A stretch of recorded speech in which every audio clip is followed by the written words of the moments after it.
విద్యా వైద్యానికి నిధుల్లో కోత పెట్టం. ఎవరంటున్నారు ఈ మాట? ముఖ్యమంత్రి, తెలంగాణ ముఖ్యమంత్రి రేవంత్ రెడ్డి గారు అంటున్నారు.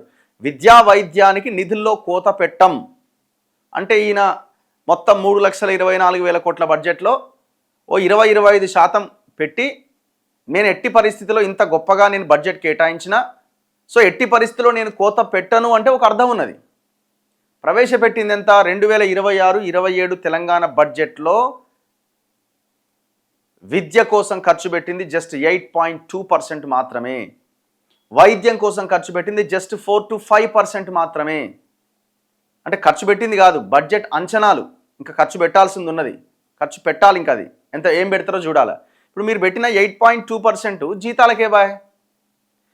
ఇప్పుడు పోయినసారి బడ్జెట్ ఎంత? 2,75,000, 3 లక్షల దాకా ఉన్నది. ఆ 3 లక్షల బడ్జెట్కి ఎంత బడ్జెట్ కేటాయించారు? విద్యకి 7.6 ఆర్ సంథింగ్ బడ్జెట్ కేటాయించినారు. ఇప్పుడు 3,24,000 కోట్లు 26,000 కోట్లు అయింది. ఇప్పుడు ఎంత అన్నారు? 8.2 అన్నారు. ఏముంది తేడా? పోయినసారికి ఈసారికి తేడా ఏమున్నది?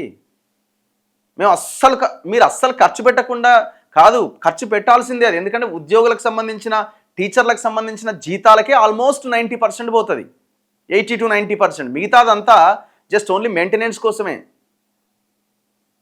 మెయింటెనెన్స్ అంటే ఏదో ఇన్ఫ్రాస్ట్రక్చర్ బిల్డ్ చేయడం కాదు, అక్కడ ఉన్న రెగ్యులర్ డైలీ జరిగే దానికోసమే ఆ చాక్ పీస్లకో దానికో దీనికో ఖర్చు అవుతుంది.